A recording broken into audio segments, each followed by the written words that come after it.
Hello students, welcome to the second part of lecture on public relations. Here we are going to talk about the comparison of public relations and advertising.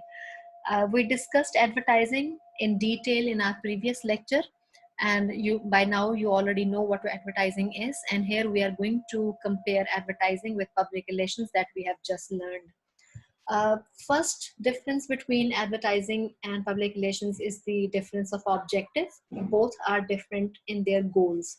In advertising, the aim is essentially to design advertisements, to prepare messages for advertisements, and to buy time or space.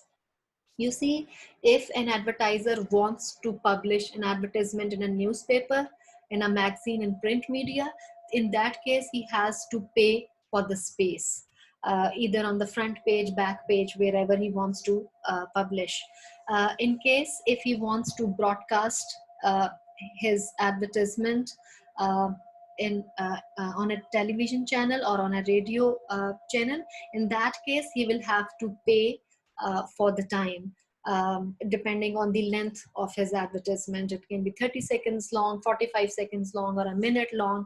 So in advertising, you see, the purpose is to design ad, to tell people about the existence and the availability of the product, and to buy time or space. Whereas in case of public relations, the purpose, and we have discussed this already, the purpose is to enhance, to work for the image and the reputation of the organization. That is how the goal in public relations is different from advertising. Second point here is that advertising is a bit myopic, a kind of bit narrowly focused in terms of its objective, you can say. You see, the purpose in advertising is to aware consumer about the product and to increase the sale, to enhance the sale. Whereas in public relations, the purpose is broader. Public relations works for a broader purpose. It works for a broader scope. The purpose is not only to sell the product.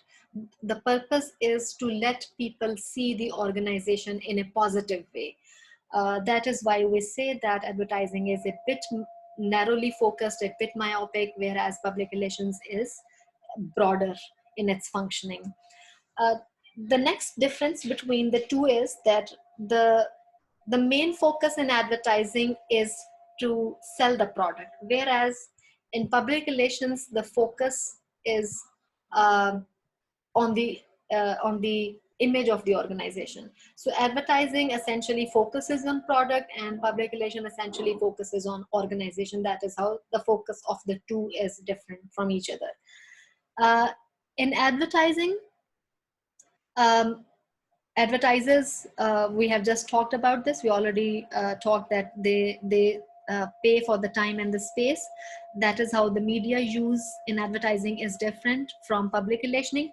In public relationing, the PROs, the public relation officers, they persuade media gatekeepers to publish their stories, to broadcast, disseminate their stories.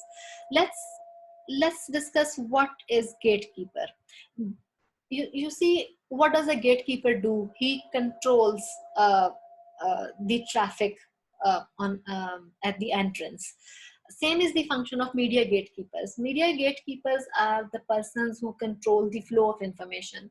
Like reporters are gatekeepers, journalists are gatekeepers, producers, directors are gatekeepers, media writers, newsmakers are gatekeepers. They are the persons who control the selection of news, who control the flow of information. They decide what to publish, what not to publish. They decide what to broadcast, what not to broadcast. That is why we call them media gatekeepers. And here we are discussing that public relations officers are essentially dependent on gatekeepers. What I'm trying to say here is that this is a paid activity. Advertising is a paid activity. We already discussed this last time when we were defining the process of advertising. Whereas this does not have to be a paid activity. It can be a paid activity as well. It can work either way. It can be paid, it cannot be paid. But for in this case, this has to be a paid activity. Let's move on to the next slide. Um in this case, since advertiser is paying for the time and space, he has bought the time and the space, so he has control over the content.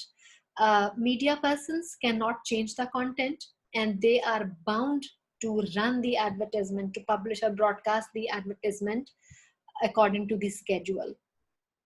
Whereas in this case, we have already discussed that the public relationing officer depends on media gatekeepers. So in this case, they uh, you see public relations officer does not have control over the content. They send it to gatekeepers. They can select it or reject it. They can cut short the story. They can truncate it. They can edit it. They can modify it according to their publishing norms or whatever. So in case of advertising, advertisers have full control over the content, whereas in case of public relations, PR practitioners do not have full control over the content. They have to depend on media gatekeepers.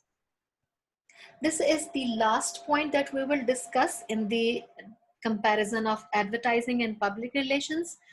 Advertisers, when they are advertising a product, they generally do not care or do not think about the credibility. Their sole purpose is to sell the product, to enhance, to increase the sale. Whereas you see, the sole purpose in case of public relations is to enhance, uh, to work for the image and the reputation of the organization. So credibility for public relations officers matters a lot. They want to enhance the credibility for the organization. And here I have discussed another concept, which is implied third party endorsement. Sometimes you might have seen messages in the form of advertisements wherein uh, you see a third person endorsing the idea or endorsing the product.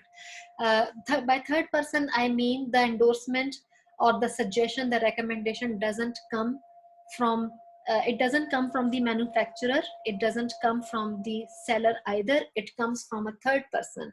uh, uh, that third person can be a customer, a long time customer of the product. So think about some messages that you might have seen, or some advertisement messages of insurance companies, insurance policies, house building corporations, wherein you see a person endorsing a particular company or a particular organization. So this is called third party endorsement. This is the last slide of this lecture. Here I have given some examples of messages that can be taken as public relationing practices. Uh, when you take a at first glance, they may seem like, they may appear to be advertisements, but they are actually public relationing. Uh, uh, they are examples of public relationing activities. I'm not going to open these links here because I tried doing that in one of my recorded lectures and everything got messed up. You can, they are hyperlinks in PowerPoint presentations, and you can try opening them when I share the PowerPoint presentation with you. With that, I would like you to read the book chapter on public relations that I will share with you all with these recorded lectures.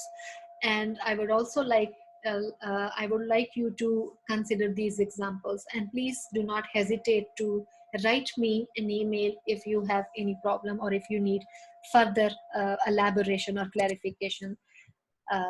Thank you.